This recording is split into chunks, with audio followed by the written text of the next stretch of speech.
Por favor, eu só quero falar com meu pai. Você, a filha dele, não me faça rir. Quando uma moça humilde aparece no casamento de um bilionário, dizendo ser filha dele, a noiva deslumbrante a humilha publicamente e a agride, sem saber que a moça não só está falando a verdade, mas também guarda a chave para desvendar uma conspiração de sequestro, assassinato e traição que já dura uma década e vai abalar tudo. Na imponente casa do Sr. Arthur Fernandes, um homem cujo nome era sinônimo de riqueza em São Paulo, a vida girava em torno de um único ponto de alegria: sua filha, Ana Luísa. Ele era um gigante da indústria, alguém que podia construir ou derrubar fortunas com um único telefonema. Mas seu maior tesouro não eram seus arranha-céus ou sua frota de carros. Era a garota na foto que ele carregava para todo lado. Ana Luísa tinha 12 anos e era o centro do universo da família Fernandes. Ela era filha única, nascida já tarde na vida dos pais, depois de muitos anos de espera e orações. Sua risada era a música mais doce que já ecoou pelos salões da mansão. Ela reverberava nos pisos de mármore e dançava pelos jardins exuberantes. Tinha os olhos bondosos do pai e o sorriso gentil da mãe. Vê-la era ver a alegria em sua forma mais pura. Ela adorava perseguir borboletas no jardim, seus pezinhos quase sem tocar a grama. Adorava sentar no colo do pai em sua grande poltrona de couro, ouvindo suas histórias sobre o mundo.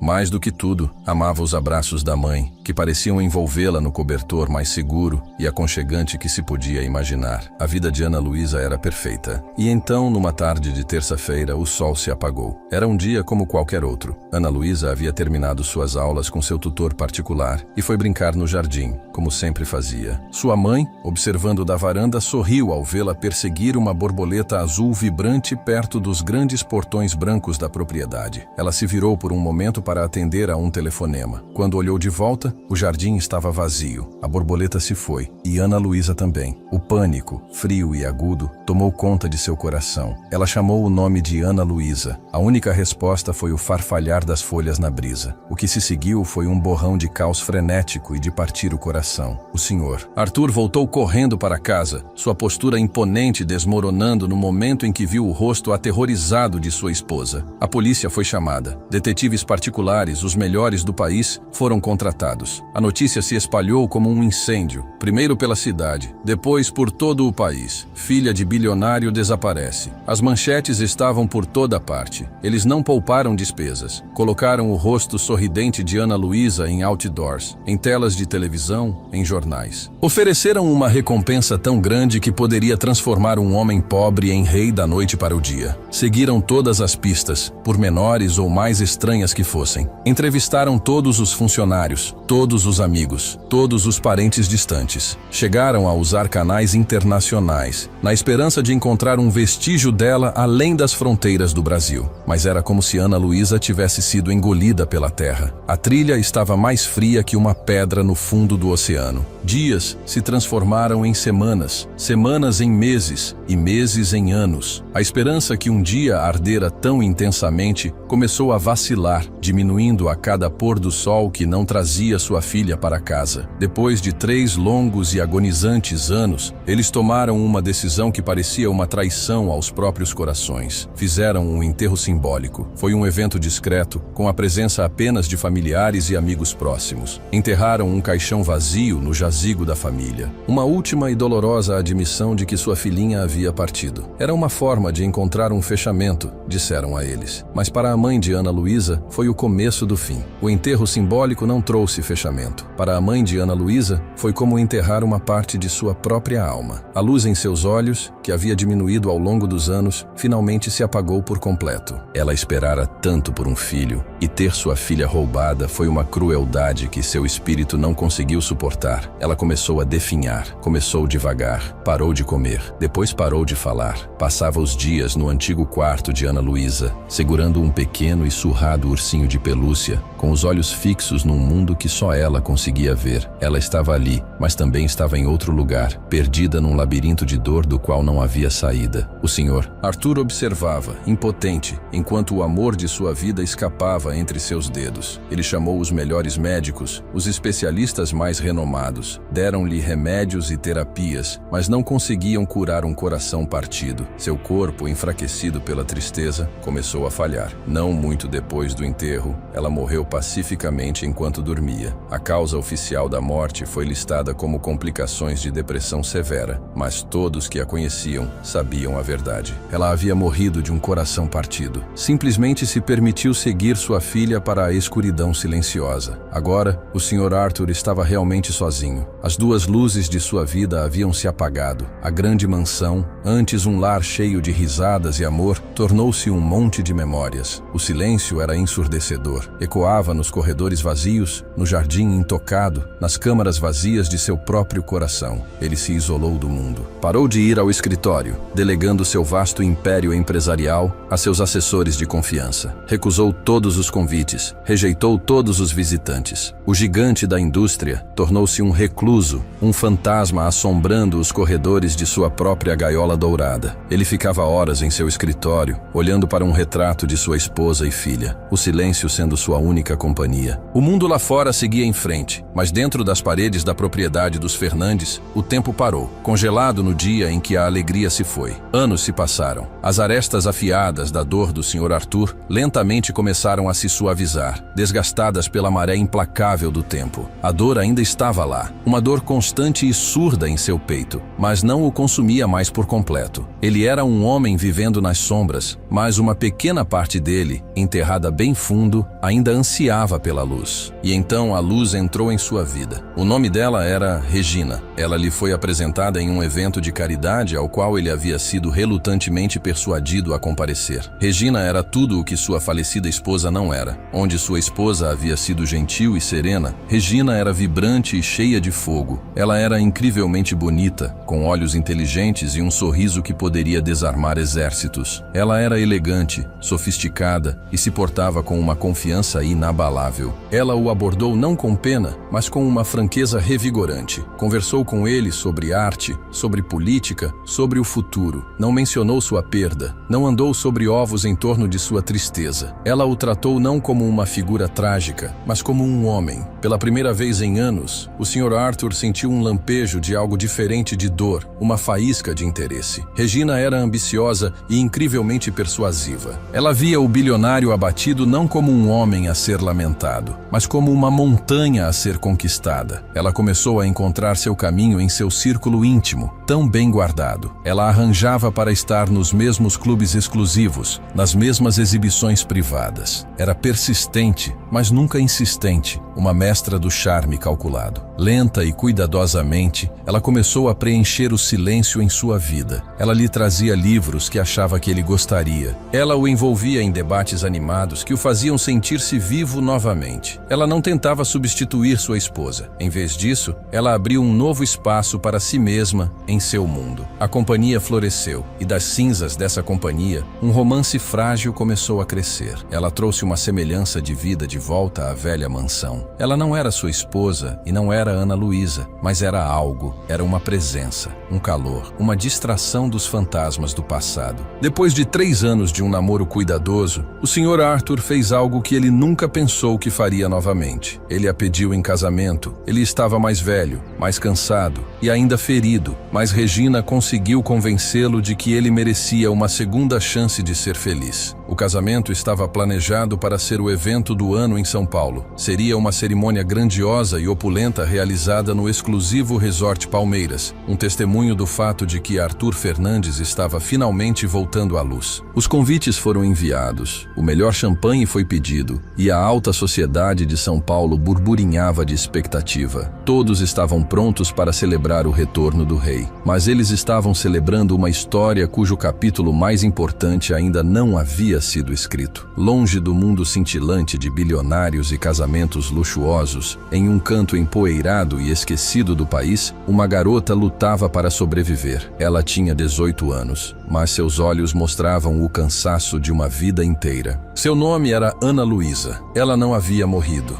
Tinha sido levada, sim, mantida em cativeiro por 2 longos e aterrorizantes anos, em um quarto escuro e úmido, por pessoas cujos rostos ela não conseguia mais recordar claramente. Mas uma noite, uma porta foi deixada destrancada. Um guarda havia adormecido e ela correu. Correu até que seus pulmões ardessem e suas pernas cedessem, até desabar em uma cidade que não reconhecia, sem memória de como voltar para casa. O trauma havia fraturado sua mente. Ela sabia que seu nome era Ana Luísa. Sabia que tinha uma família em algum lugar, uma vida diferente daquela. Mas os detalhes eram como fumaça escorrendo entre seus dedos sempre que tentava agarrá-los. Ela ficou com fragmentos, como pedaços de um espelho quebrado. O som profundo da risada do pai, a sensação das mãos macias da mãe acariciando seu cabelo, a imagem de um grande portão branco que ficava na entrada de um lugar que parecia seu lar. Por 6 anos, ela viveu nas ruas. Era uma pedinte, um fantasma que as pessoas passavam sem um segundo olhar. Aprendeu a ler a bondade e a crueldade nos olhos dos estranhos. Aprendeu quais lixeiras eram mais propensas a ter sobras de comida. Aprendeu a dormir com um olho aberto para encontrar abrigo da chuva sob as barracas do mercado. Sobreviveu de restos, da misericórdia de poucos e da fraca esperança de que um dia encontraria aquele grande portão branco novamente. Então, numa tarde sufocante, o destino interveio. Ela estava pedindo esmolas perto de um mercado movimentado, sua voz um sussurro fraco e rouco. Qualquer coisa, por favor. Deus abençoe. A maioria das pessoas a ignorava, mas seus olhos, vasculhando a multidão, pousaram em um cartaz colado a uma parede. Era grande, brilhante e fora de lugar em meio à sujeira do mercado. Era um anúncio de casamento. Ela viu a foto da noiva primeiro, uma mulher bonita com um sorriso triunfante. Mas foi o homem ao lado dela que fez o coração de Ana Luísa parar. Ele estava mais velho agora. Seu cabelo estava salpicado de fios brancos e sua barba estava mais cheia, mas seus olhos, ela conhecia aqueles olhos. Eram os olhos mais bondosos do mundo. O rosto estava marcado por uma tristeza que ela não reconhecia, mas era ele, o homem de suas memórias, o homem cuja risada ela ainda podia ouvir em seus sonhos. Seu pai. Ana Luísa congelou, seu corpo inteiro tremendo. Os sons do mercado desapareceram. O calor, os cheiros, as pessoas, tudo sumiu. Só restava o cartaz. Seu pai, ele estava vivo. Ele estava ali e ia se casar. Uma tempestade de emoções a invadiu. Alegria, confusão, dor e uma necessidade primal e feroz de chegar até ele. As memórias, antes tão nebulosas, voltaram com clareza impressionante. O jardim, as borboletas, o grande portão branco, o rosto da mãe. Estava tudo ali. Ela não era apenas uma mendiga. Ela era Ana Luísa Fernandes. E seu pai a esperava. Impulsionada por um instinto que não sentia há anos, Ana Luísa arrancou o cartaz da parede. Suas mãos tremiam enquanto ela alisava o papel amassado. Na parte inferior, em caligrafia elegante, estavam os detalhes. Resort Palmeiras, sábado, 14 horas. Faltavam 2 dias. E, de acordo com uma placa próxima, a cidade onde o resort ficava estava a mais de 100 quilômetros de distância. Ela não tinha dinheiro, comida, e os únicos sapatos que possuía eram chinelos gastos que mal se aguentavam. Mas nada disso importava. Pela primeira vez em 6 anos, ela tinha um destino, tinha um propósito. Ela começou a andar. A jornada foi um teste exaustivo de resistência. O sol a castigava impiedosamente. A estrada se estendia infinitamente diante dela, uma fita de asfalto quente que queimava a sola dos pés. A fome era uma dor constante e lancinante em seu estômago. A sede era um fogo em sua garganta. Ela pediu água em pequenas vilas ao longo do caminho e às vezes uma alma bondosa lhe oferecia um pedaço de pão ou alguma fruta. Dormia em barracões abandonados e na beira da estrada, apertando o precioso cartaz de casamento contra o peito como se fosse uma relíquia sagrada. Houve momentos em que seu corpo lhe gritava para parar, para desistir. Mas então, ela olhava para o rosto do pai no cartaz e uma nova onda de determinação a invadia. Ela havia sobrevivido 6 anos na rua. Poderia sobreviver a isso. Finalmente, na manhã do casamento, ela chegou. O Resort Palmeiras era um oásis de luxo impossível. Gramados bem cuidados, fontes cintilantes e uma sensação de riqueza tão profunda que era quase intimidante. Era tudo o que sua vida não era. Ela estava diante do portão magnífico, não o seu portão branco, mas um grandioso mesmo assim, sentindo-se pequena e completamente deslocada. Estava fraca da jornada, coberta de poeira, suas roupas pouco mais que trapos. Seus pés estavam descalços e sangrando. Em sua mão, ela apertava o cartaz agora sujo e amassado. 2 seguranças com uniformes impecáveis e engomados estavam de sentinela. Eram corpulentos como montanhas, seus rostos com expressões severas e pouco acolhedoras. Enquanto Ana Luísa se aproximava, eles imediatamente se moveram para bloquear seu caminho. "Ei, aonde você pensa que vai?" Um deles latiu, seus olhos varrendo-a com visível nojo. A voz de Ana Luísa era quase um sussurro. "Por favor, preciso entrar. Este é um evento particular", disse o outro segurança, seu tom pingando desdém. "Vá pedir esmola em outro lugar. Não há nada para você aqui." As lágrimas brotaram nos olhos de Ana Luísa. Ela ergueu o cartaz, a mão tremendo. "Por favor, este homem, o da foto, ele é meu pai. Eu sei que é. Eu me lembro dele. Por favor, vocês precisam me deixar vê-lo." Os seguranças olharam para o cartaz, depois para a garota maltrapilha à sua frente. E então, eles riram. Era um som cruel e zombeteiro. "Seu pai?" O primeiro guarda zombou. "Você acha que o Sr. Arthur Fernandes é seu pai? Você deve estar louca. Agora saia daqui antes que a gente te faça sair." Mas Ana Luísa não podia sair. Ela tinha vindo longe demais. Ela caiu de joelhos, o corpo tremendo de exaustão e desespero. "Por favor," ela soluçou. "Estou dizendo a verdade. Apenas me deixe falar com ele. Ele vai me reconhecer. Eu sei que sim."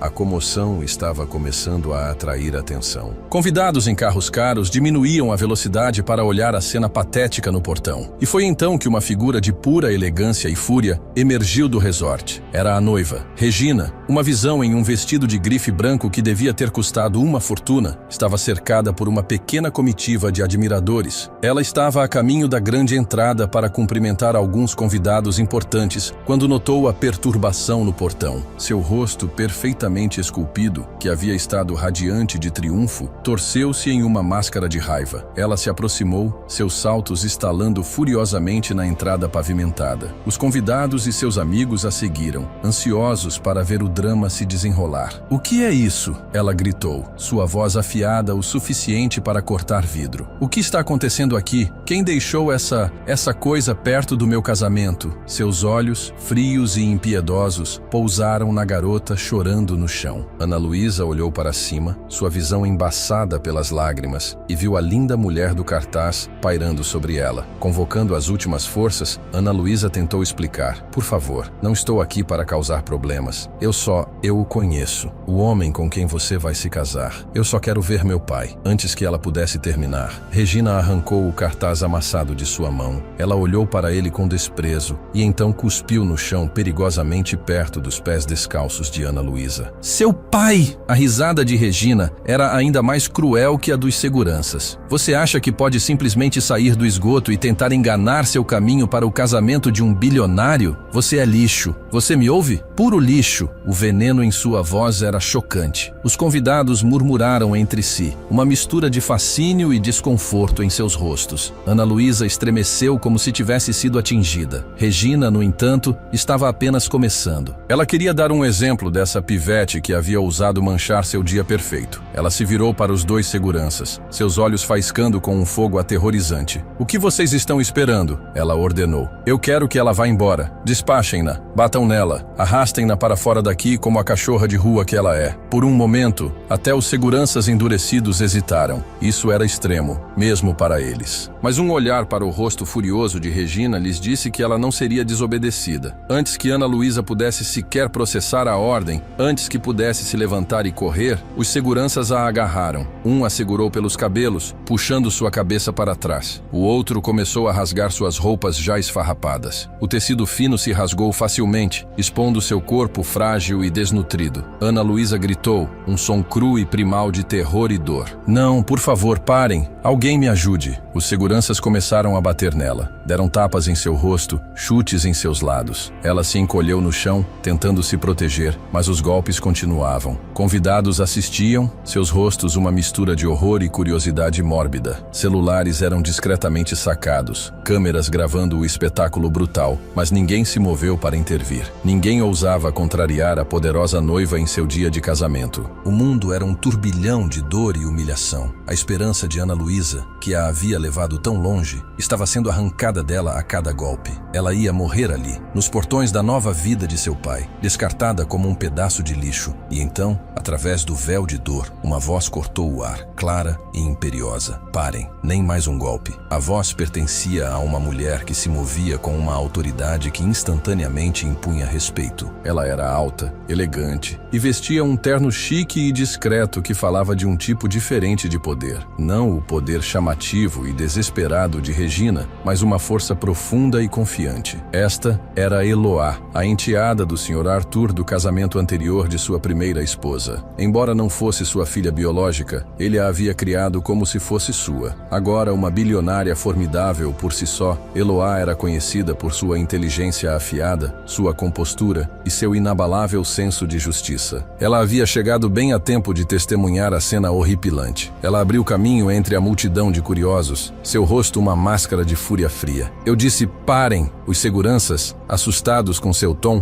congelaram no meio do golpe. Eles reconheceram Eloá. Todos em seu mundo sabiam quem ela era. Desafiá-la era desafiar a própria família Fernandes. Eloá correu em direção à figura encolhida no chão. Ela se ajoelhou, seu caro terno ficando empoeirado, e gentilmente estendeu a mão para tocar o ombro da garota. A garota estremeceu, então lentamente olhou para cima. Seu rosto estava machucado, inchado e molhado com uma mistura de lágrimas e sangue. Enquanto seus olhos se encontraram, um suspiro escapou dos lábios de Eloá. Ela olhou, sua mente em disparada, tentando identificar os traços familiares escondidos sob a dor e a sujeira. O formato dos olhos, a curva da sobrancelha. Era impossível, mas era verdade. Ana Luísa, Eloá sussurrou, a voz tremendo de incredulidade. É você? É mesmo você? Ouvir seu nome pronunciado com tanta ternura, com um lampejo de reconhecimento, foi como um bálsamo para a alma ferida de Ana Luísa. Ela olhou para o rosto da mulher e, através da névoa de seu trauma, outra memória veio à tona. Uma garota mais velha e gentil que costumava ler-lhe histórias, que sempre a tratava com paciência e carinho. Eloá, Ana Luísa murmurou, o nome soando estranho e familiar em sua língua. Eu me lembro de você. Uma onda de emoção invadiu o rosto de Eloá. Choque, horror e uma avassaladora onda de amor protetor. Meu Deus, ela disse, a voz embargada pelas lágrimas não derramadas. É mesmo você. Nós pensamos que você tinha ido embora. Ela cuidadosamente começou a ajudar Ana Luísa a se sentar, enrolando seu próprio casaco nos ombros expostos da garota. Regina, que estava observando essa troca com crescente pânico, finalmente encontrou sua voz. Eloá, o que você está fazendo? Você conhece essa garota? Ela é uma mentirosa, uma ladra comum tentando arruinar meu casamento. Eloá se levantou lentamente, seus olhos fixos nos de Regina. O olhar que ela deu à noiva estava tão cheio de gelo e desprezo que Regina deu um passo para trás involuntariamente. Você vai se calar, disse Eloá, a voz perigosamente baixa. Ou, eu te prometo, você vai se arrepender pelo resto da sua vida. A tensão era palpável. Os convidados prendiam a respiração. A noiva, pela primeira vez, parecia completamente perdida. Os seguranças estavam apavorados. Foi nesse momento que outra figura apareceu, atraída do salão principal pelo silêncio repentino e antinatural que havia tomado conta da entrada. Era o próprio noivo, o Sr. Arthur Fernandes. Qual é toda essa confusão? Perguntou o Sr. Arthur, sua voz carregada de irritação. Eloá, o que está acontecendo? Seus olhos vasculharam a cena. Os convidados atônitos, os seguranças aterrorizados, sua enteada furiosa e sua noiva pálida e gaguejante. E então seu olhar caiu sobre a pequena figura quebrada no chão, enrolada no casaco de Eloá. O tempo parou. Sua respiração ficou presa na garganta, seu coração batia forte em suas costelas. Um ritmo frenético e doloroso. Ele viu além da sujeira, do sangue, dos hematomas. Ele viu os olhos que ele havia visto todos os dias em seus sonhos por 9 longos anos. Ele viu a filha que ele havia enterrado em um caixão vazio. Ana Luísa. O nome era um sussurro sufocado, uma oração que ele não ousava pronunciar em voz alta há tanto tempo. No chão, Ana Luísa ouviu aquela voz, a voz grave e profunda de suas memórias mais preciosas. Ela virou a cabeça lentamente, seu rosto machucado, cheio de uma esperança desesperada e frágil. Papai. O mundo se estilhaçou e então se reformou naquele único momento sísmico. O silêncio que se seguiu foi absoluto, ensurdecedor. Cada convidado, cada segurança, cada pássaro nas árvores parecia prender a respiração. O Sr. Arthur deu um passo vacilante para a frente, depois outro. Ele não andou, ele caiu. Ele se ajoelhou no pavimento duro, bem ao lado de sua filha há muito perdida, alheio às câmeras, aos suspiros, ao olhar horrorizado de sua noiva. Ele estendeu uma mão trêmula e tocou o rosto dela, seus dedos traçando o contorno de sua bochecha, como se para confirmar que ela era real, que não era mais um fantasma cruel de sua dor. Você está viva, ele chorou, as palavras arrancadas das profundezas de sua alma. Ele a puxou para seus braços, segurando-a com uma força desesperada, como se pudesse fundi-la a ele e nunca mais deixá-la ir. Minha bebê, minha Ana Luísa, você está viva. Ele enterrou o rosto em seu cabelo emaranhado e os soluços que abalaram seu corpo com o som de 9 anos de dor inimaginável, finalmente sendo liberados. Ana Luísa se agarrou a ele, suas próprias lágrimas molhando seu caro terno, a palavra papai se repetindo várias vezes como um mantra. Os convidados assistiam, atônitos e descrentes. O casamento de conto de fadas havia se transformado em algo muito mais real, muito mais poderoso do que qualquer um poderia ter imaginado. A história do dia não era mais a união de um bilionário e sua bela noiva. Era a ressurreição de um fantasma. Depois do que pareceu uma eternidade, o Sr. Arthur, com a ajuda de Eloá, lentamente se levantou, puxando Ana Luísa junto. Ele a segurou perto, seu braço um escudo protetor ao redor dela. E então, ele se virou para encarar Regina. O olhar em seus olhos era uma mistura aterrorizante de profunda tristeza e uma raiva tão profunda que era arrepiante. Todo o amor, toda a confiança que ele havia depositado nela havia se transformado em cinzas. Você, ele disse, sua voz tremendo de fúria. Você fez isso com a minha filha. Ele não precisava de uma resposta. A culpa estava escrita em todo o rosto dela. Ele se virou para seu chefe de segurança, sua voz ressoando com uma autoridade que ninguém ouvia dele há anos. O casamento está cancelado. Tirem todos agora. Então, sem mais um olhar para a mulher com quem ele estava prestes a se casar, ele e Eloá guiaram gentilmente Ana Luísa para longe dos destroços do casamento e em direção ao carro que finalmente, depois de 9 longos anos, a levaria para casa. A viagem de volta à propriedade dos Fernandes foi um borrão de emoções surreais. Ana Luísa estava encolhida no banco de trás do Rolls Royce, entre o pai e Eloá, enrolada em um cobertor quente de cachemira. Ela ainda estava em choque, seu corpo doendo, mas pela primeira vez em anos, ela se sentia segura, verdadeiramente segura. O pai dela nunca soltou sua mão, ele apenas a segurava, seu polegar acariciando gentilmente seus nós dos dedos, seus olhos constantemente olhando para ela, como se tivesse medo de que ela pudesse desaparecer novamente se ele piscasse. Lágrimas escorriam silenciosamente pelo seu rosto, mas não eram mais lágrimas de dor. Eram lágrimas de um milagre. Quando chegaram à propriedade, os funcionários que haviam ouvido a notícia estavam reunidos na entrada. Seus rostos, uma mistura de espanto e alegria. Muitos deles estavam com a família há décadas. Eles haviam conhecido Ana Luísa quando criança. Vê-la agora viva era como testemunhar uma ressurreição. Eloá assumiu o comando com sua habitual eficiência discreta. Um médico foi chamado imediatamente. Um banho quente foi preparado. As melhores e mais macias roupas foram separadas. Ana Luísa foi gentilmente levada para uma linda suíte de hóspedes,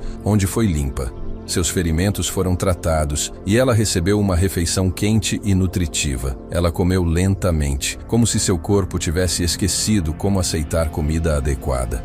Durante todo o tempo, seu pai sentou-se ao lado dela, nunca a deixando. Quando ela finalmente estava aconchegada em uma cama grande e confortável, ele sentou-se em uma cadeira ao lado dela, apenas observando-a respirar. Perdoe-me. Ele sussurrou no silêncio do quarto, sua voz embargada pela culpa. Ana Luísa, meu amor, perdoe-me. Nunca parei de procurar, nunca perdi a esperança. Não de verdade, não no meu coração. Ana Luísa, flutuando em um sono pacífico e sem dor pela primeira vez em sua memória, conseguiu um pequeno e fraco sorriso. Eu te encontrei, papai, ela murmurou. murmurou. Eu sabia que ia. Aquelas palavras simples foram ao mesmo tempo um consolo e uma adaga em seu coração. Enquanto a família Fernandes estava envolta em sua reunião emocional, Regina foi deixada para enfrentar as humilhantes consequências. O casamento cancelado foi o escândalo da década. Ela era motivo de riso, seu nome e rosto estampados em todos os blogs de fofocas e sites de notícias. Ela voou tão perto do sol e sua queda foi espetacular. Ela se refugiou no luxuoso apartamento que o Sr. Arthur havia lhe fornecido. Sua mente era uma tempestade tóxica de raiva e humilhação. Ela havia chegado tão perto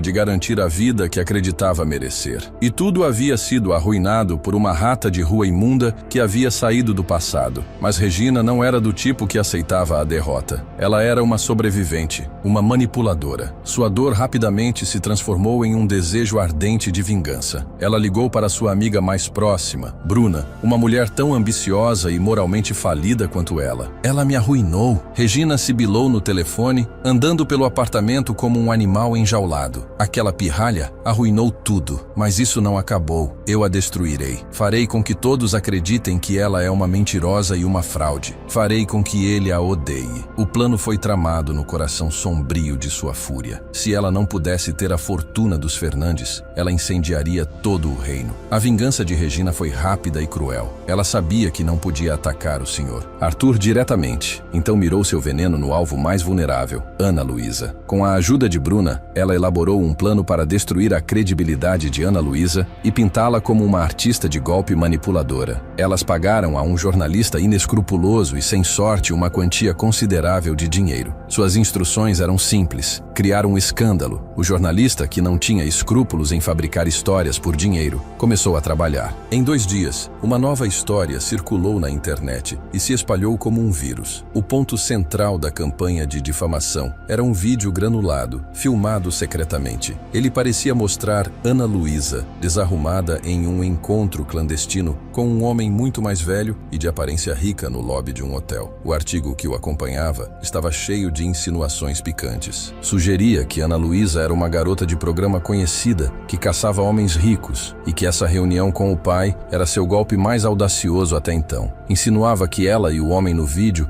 eram parceiros no crime. A história foi criada para plantar uma semente de dúvida. O público, que havia sido tão cativado pelo retorno de Conto de Fadas, começou a sussurrar. É possível que ela tenha ficado tanto tempo desaparecida? Onde ela esteve todos esses anos? O vídeo parece suspeito. Os sussurros se transformaram em um rugido. A narrativa começou a mudar. Ana Luísa Fernandes era uma filha perdida há muito tempo ou uma impostora astuta? De volta à propriedade, a família estava horrorizada. Ana Luísa, que estava apenas começando a se sentir segura, desabou completamente. Ela viu as manchetes em um tablet e chorou incontrolavelmente. Eles acham que estou mentindo. Ela soluçou nos braços de Eloá. Todos me odeiam. O Sr. Arthur foi consumido por uma raiva protetora. Eu vou processá-los todos. Vou derrubá-los, ele trovejou. Mas Eloá, sempre a estrategista, sabia que uma guerra pública só alimentaria o escândalo. Não, ela disse calmamente, embora seus olhos estivessem como lascas de gelo. Não vamos lutar com eles na lama. Vamos cortar a cabeça da cobra. Vitor, ela disse, virando-se para seu leal e incrivelmente engenhoso assistente pessoal. Descubra quem está por trás disso. Eu quero um nome, eu quero provas, e eu quero isso para ontem. Vitor, um homem que poderia encontrar uma agulha em um palheiro digital, simplesmente assentiu. Pode deixar. Ele e Eloá trabalharam com uma eficiência tranquila e implacável. Eles sabiam que Regina devia estar por trás disso, mas precisavam de provas inegáveis. Vitor começou com o jornalista que publicou a história. Ele rastreou os registros financeiros do homem, suas ligações, sua pegada digital. Não demorou muito para encontrar o que procurava. A investigação de Vitor foi uma aula de inteligência moderna. Ele descobriu um grande pagamento impossível de rastrear feito para a conta offshore do jornalista horas antes da história ser publicada. Mais um pouco de pesquisa, e ele conectou essa conta a uma empresa de fachada e ao diretor dessa empresa de fachada, Bruna, a melhor amiga de Regina. O próximo passo foi desmantelar a evidência. Victor analisou o vídeo do hotel quadro a quadro. Ele rapidamente o identificou como um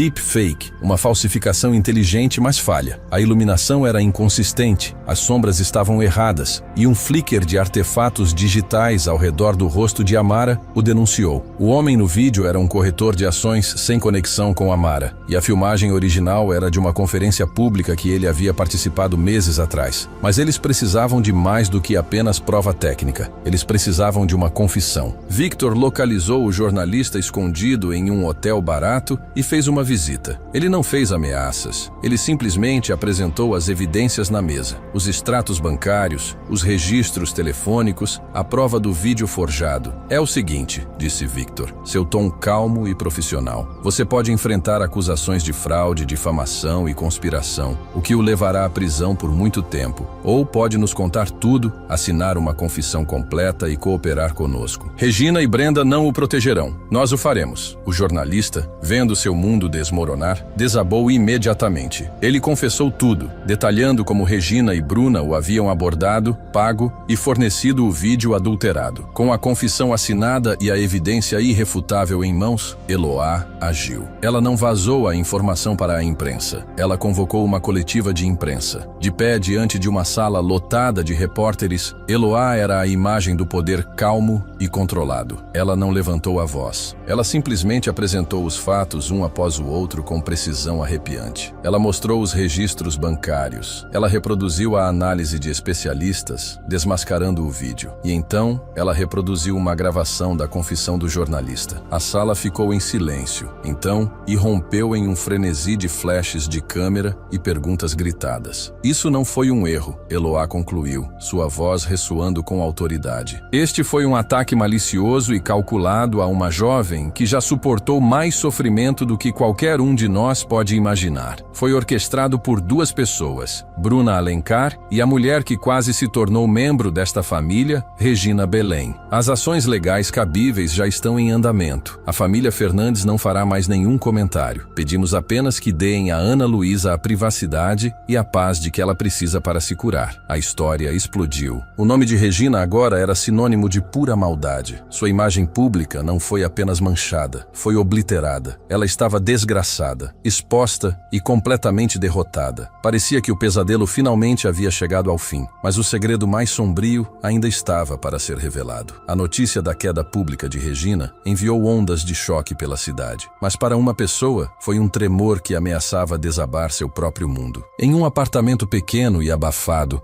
longe do glamour do Morumbi, Nara, a irmã mais nova de Regina, estava sentada olhando para o telefone, as mãos tremendo. Ela havia vivido toda a sua vida à sombra de Regina, uma lua quieta e tímida para o sol ardente e destrutivo de sua irmã. Ela era uma guardiã de segredos, uma cúmplice silenciosa de pecados que mal compreendia. Tudo por um medo profundo da mulher que ela chamava de família. Mas ao ver as reportagens, ao ver a dor no rosto de Ana Luísa durante a coletiva de imprensa e ao saber que a verdade era muito pior do que o mundo imaginava, isso plantou uma semente de rebelião em seu coração aterrorizado. Por dias, essa semente foi regada pela culpa e agora estava brotando na superfície. Sua consciência, há tanto tempo reprimida, estava gritando. Com um dedo trêmulo, ela encontrou o número público do escritório corporativo de Eloá. Quase desligou uma dúzia de vezes, seu coração batendo forte nas costelas. E se Regina descobrisse? O que ela faria com ela? Mas então a imagem de Ana Luísa machucada no portão do casamento piscou em sua mente e ela apertou o botão de chamada. A ligação foi atendida por Victor. Sua voz era profissional, nítida. Nara, sua própria voz um sussurro sufocado, recusou-se a dar seu nome. Ela apenas disse que tinha informações privadas urgentes para Eloá Fernandes a respeito de sua irmã. Victor, treinado para reconhecer o cheiro de uma pista crítica, não a ignorou. Ele lidou com a ligação com delicadeza, garantindo-lhe que estaria segura e arranjou um encontro discreto. Eles se encontraram em uma sala de conferências neutra e particular em um hotel, longe dos olhos curiosos da mídia. Eloá estava lá sozinha, sua presença calma e reconfortante. Ela não a pressionou nem exigiu. Ela simplesmente serviu a Nara um copo de água e esperou. Obrigada por me receber, Nara começou, a voz quase inaudível. Ela não conseguia encontrar os olhos de Eloá. Em vez disso, olhando para as próprias mãos torcidas. Eu tenho que te contar algo sobre minha irmã, sobre a Regina. Leve o seu tempo, disse Eloá suavemente. Nara deu uma inspiração profunda e trêmula. Essa coisa que ela fez, o vídeo falso, não é o pior, nem de longe. Isso começou há muito, muito tempo. As palavras começaram a sair, lentas e dolorosas, como tirar cacos de vidro de uma ferida profunda. Ela falou da obsessão de Regina pelo Sr. Arthur, uma ambição que havia enraizado anos antes mesmo de ela o conhecer. Ele era um símbolo, um prêmio a ser conquistado. Mas havia obstáculos. Nara sussurrou, finalmente levantando os olhos cheios de lágrimas. A esposa dele e a filha dele. Ela sabia que ele nunca as deixaria. Eloá sentiu um calafrio na espinha, mas seu rosto permaneceu uma máscara de calma. O que ela fez, Nara? Ela queria Ana Luísa fora do caminho. Nara soluçou, a confissão rasgando-a por dentro. Ela pensou que se a criança desaparecesse, o casamento desmoronaria, que na sua dor ele ficaria vulnerável. Ela contratou alguns homens. Ela me disse que era só para assustá-los, para levar a garota por um tempo e depois soltá-la. Eu não sei se acreditei nela nem mesmo então, mas eu estava muito assustada para dizer qualquer coisa. Foi ela. Ela orquestrou o sequestro. O ar na sala ficou pesado, espesso com o horror da revelação. O sequestro não foi um ato aleatório de crueldade. Foi o movimento inicial em um jogo distorcido de décadas. Eloá sentiu uma onda de náusea, mas a conteve. Ela tinha a sensação de que isso não era o fim. Nara viu o olhar em seu rosto e pareceu desabar ainda mais. Mas não é só isso, ela engasgou. Piora. Ela explicou que quando o sequestro não desfez o casamento, quando apenas aproximou o Sr. Arthur e sua esposa em sua agonia compartilhada, Regina ficou mais desesperada. Ela não podia esperar que a dor seguisse seu curso. A voz de Nara baixou para um sussurro mal audível e horripilante. Ela a envenenou, a Sra. Fernandes. Eloá congelou, cada músculo de seu corpo se tensando. Foi lento, Nara continuou, balançando-se para frente e para trás na cadeira. Sutil, uma substância rara e indetectável que ela conseguiu com um médico desonrado. Isso a deixou fraca, deprimida, atacou seu coração. Todos pensaram que ela morreu de tristeza. Foi a cobertura perfeita. Mas ela foi assassinada, dona Eloá. Regina assassinou sua madrasta para abrir caminho. A confissão pairou na sala silenciosa, monstruosa e absoluta. O desaparecimento de Ana Luísa, a morte trágica de sua mãe, a chegada perfeitamente cronometrada de Regina. Não foi uma série de eventos infelizes, foi um plano frio, calculado e profundamente maligno. E a extensão total e aterrorizante disso só agora, neste quarto de hotel silencioso, estava vindo à luz. A confissão de Nara foi a chave que desvendou toda a conspiração. Mas Eloá sabia que precisavam de mais. Precisavam corroborar a história. Precisavam encontrar os homens que Regina havia contratado. Nara, em sua confissão, havia lhes dado outro nome, Jorge. Jorge, ela explicou, era um ex-namorado de Regina de anos atrás. Um homem do lado mais sombrio da cidade que ela havia usado para fazer seu trabalho sujo. Ele foi quem fez os arranjos para o sequestro. Ele era seu cúmplice. Vitor foi novamente enviado. Encontrar Jorge foi mais difícil do que encontrar o jornalista. Ele era um homem que vivia nas sombras, sem pegada digital e com profunda desconfiança de todos. Mas Vitor era implacável. Ele usou sua rede de informantes, acionou antigos favores e depois de 3 dias de busca incansável, ele localizou Jorge em um apartamento degradado nos arredores da cidade. O confronto foi tenso. Jorge era um homem duro e calejado pelas ruas, não facilmente intimidado. Mas Vitor não veio com ameaças. Ele veio com uma oferta. Nara nos contou tudo, disse Vitor calmamente, parado no meio da sala de estar modesta de Jorge. Sobre o sequestro, sobre o veneno. A polícia já está montando um caso. Agora mesmo, você está sendo considerado cúmplice principal de sequestro e assassinato. Você irá para a prisão pelo resto da sua vida. O rosto de Jorge permaneceu uma máscara de pedra. No entanto, Vitor continuou. Você foi usado por ela. Sabemos que se você nos contar tudo o que sabe, se nos der as evidências de que precisamos para prender Regina para sempre, podemos arranjar para que você seja uma testemunha do Estado. Você ainda enfrentará acusações, mas com nossa ajuda, ajuda, sua pena será significativamente reduzida. É sua única saída. Ele deixou a oferta pairar no ar. Jorge olhou para ele, sua mente trabalhando furiosamente. Ele conhecia Regina. Ele sabia que ela o jogaria aos lobos sem pensar duas vezes para se salvar. Lealdade a ela era uma sentença de morte. Ele finalmente cedeu. Com um suspiro pesado, ele começou a falar. Ele confessou tudo. Ele descreveu como Regina, consumida pelo ciúme e pela ambição, havia planejado o sequestro. Ele deu os nomes dos 2 capangas de baixo nível que ele havia contratado para realizá-lo. Ele explicou como eles deveriam apenas manter Ana Luísa por algumas semanas, mas a atenção da mídia se tornou tão intensa que eles entraram em pânico e fugiram, abandonando a garota em uma cidade remota. O mais condenatório, ele confessou ter ajudado Regina a se desfazer das evidências relacionadas ao envenenamento. Ele havia sido quem se livrou dos frascos e dos registros do médico desonrado que havia fornecido a substância. Ele lhes disse onde o médico poderia ser encontrado. Estava tudo lá, cada peça do quebra-cabeça, com as confissões de Nara e Jorge e a localização do médico que forneceu o veneno. Vitor tinha tudo o que precisava. Ele entregou todas as evidências à polícia. A prisão foi discreta, mas rápida. Policiais chegaram ao luxuoso apartamento de Regina nas primeiras horas da manhã. Eles a encontraram sentada no escuro, cercada pelas coisas caras que havia adquirido, parecendo uma rainha que havia perdido seu reino. Quando eles disseram que ela estava presa por sequestro, conspiração para cometer assassinato e uma lista de outras acusações, ela nem pareceu surpresa. A luta havia sumido dela. Seu longo e terrível jogo finalmente havia terminado. O julgamento de Regina Belém foi o caso legal mais sensacional que o país viu em anos. O tribunal estava lotado todos os dias com jornalistas, socialites e pessoas comuns, todos cativados pela história da bela e mortal alpinista social. Regina, despojada de suas roupas de grife e sua arrogância confiante, parecia pequena e patética no banco dos réus. Sua equipe de defesa tentou pintá-la como uma vítima, uma mulher impulsionada por uma necessidade desesperada de amor e um desejo de escapar de seu próprio passado conturbado. Em sua declaração final ao tribunal, ela chorou, sua voz cheia de uma tristeza oca e auto-piedosa. Eu nunca quis que ninguém se machucasse. Ela chorou. Eu só queria pertencer. Eu queria uma vida que importasse. Eu só queria que ele me amasse. Mas as evidências contra ela eram esmagadoras. Os depoimentos de Nara e Jorge, a confissão do jornalista, os registros financeiros, a prova do médico que forneceu o veneno. Tudo pintava um quadro de uma predadora fria e calculista, não de uma vítima apaixonada. A juíza não se comoveu com suas lágrimas. Ao proferir a sentença, sua voz era severa e inabalável. Você fala em querer amor, disse a juíza, olhando diretamente para Regina. Mas suas ações foram desprovidas dele. Você se aproveitou da dor de uma família. Você roubou a vida de uma criança. Você orquestrou a morte de uma mulher inocente. Isso não foi sobre amor. Foi sobre ganância, ambição e uma assustadora falta de humanidade. Regina foi considerada culpada de todas as acusações iniciais: sequestro, tentativa de assassinato, conspiração, difamação e obstrução de justiça. A acusação de assassinato pela morte da senhora Fernandes ainda estava sob investigação, aguardando mais evidências, mas as condenações existentes eram mais do que suficientes. Ela foi condenada a 15 anos de prisão sem possibilidade de liberdade condicional. Mais acusações, a juíza observou, provavelmente se seguiriam. No tribunal, o Sr. Arthur e Eloá assistiram em silencioso alívio. Não havia alegria, nem sensação de vitória, apenas uma profunda e cansada tristeza e o fechamento tranquilo de um longo e doloroso capítulo. Bruna, Jorge e os outros envolvidos enfrentaram suas próprias batalhas legais separadas, suas vidas arruinadas por sua associação com a ambição sombria de Regina. A justiça havia sido entregue. A verdade, depois de tantos anos na escuridão, finalmente veio à tona. Com o julgamento encerrado, uma paz tranquila começou a se instalar na propriedade dos Fernandes. Para Ana Luísa, a jornada de cura estava apenas começando. As cicatrizes físicas desapareceram rapidamente, mas as feridas em sua alma eram profundas. Ela começou a fazer terapia com um médico gentil e paciente que a ajudou a navegar pelo labirinto de seu trauma. Ela começou a reconstruir lentamente os anos perdidos, não com medo, mas com uma crescente sensação de força. Ela havia sobrevivido. Essa era a verdade mais importante importante. Ela retomou seus estudos, começando com tutores em casa. Sua mente, antes faminta por conhecimento, era uma esponja sedenta. Ela devorava livros, fazia perguntas intermináveis e redescobria a alegria de aprender que lhe havia sido roubada. Seu vínculo com Eloá se aprofundou em algo verdadeiramente especial. Eloá era mais do que uma meia-irmã. Ela era uma mentora, uma protetora e sua amiga mais próxima. Ela ensinou Ana Luísa sobre o mundo do qual ela havia sido afastada, mas, mais importante, ela a ensinou a ser forte, a confiar novamente e a encontrar sua própria voz. Elas eram dois lados da mesma moeda, uma que havia lutado contra o mundo de dentro do sistema, a outra que havia sobrevivido a ele de fora. Juntas, elas estavam completas. O Sr. Arthur, por sua vez, dedicou-se a ser o pai que quase perdeu a chance de ser. Ele foi paciente, amoroso e presente. Ele a ouvia, ria com ela e simplesmente apreciava cada momento que tinha com a filha que havia voltado dos mortos. O silêncio na mansão foi novamente substituído, não pelo riso alto de uma criança, mas pelo zumbido tranquilo e constante de uma família se curando junta. Inspiradas em sua jornada, Ana Luísa e Eloá decidiram criar algo positivo das cinzas de sua dor. Elas lançaram a Fundação Sementes Brilhantes, uma organização sem fins lucrativos dedicada a ajudar meninas perdidas, abusadas e esquecidas em todo o Brasil. Seria um farol de esperança, um lugar de refúgio e uma promessa de que nenhuma menina precisaria sofrer em silêncio como Ana Luísa. Certa manhã tranquila, meses depois, Ana Luísa estava sentada sob a grande árvore jacarandá no jardim, o mesmo jardim de onde havia sido levada todos aqueles anos atrás. Mas não era mais um lugar de medo, era um lugar de paz. Ela estava escrevendo em um diário encadernado em couro, sua caneta movendo-se graciosamente pela página. Eloá se aproximou e sentou-se ao lado dela na grama macia. "O que você está escrevendo?" ela perguntou gentilmente. Ana Luísa levantou os olhos, o rosto sereno, os olhos claros e brilhantes. Um leve sorriso tocou seus lábios. "Minha história", ela disse, sua voz tranquila, mas cheia de uma força que havia sido forjada no fogo. "Estou escrevendo a história de uma garota que o mundo pensou que havia sumido, mas que voltou mais forte." Eloá colocou o braço em volta dos ombros de Ana Luísa e juntas elas olharam para o jardim ensolarado. O passado era parte delas, uma história de dor e traição, mas não as definia mais. O futuro se estendia diante delas, tranquilo, honesto e cheio de uma esperança tão real e brilhante quanto o sol da manhã. A garota que estava perdida finalmente havia chegado em casa de verdade.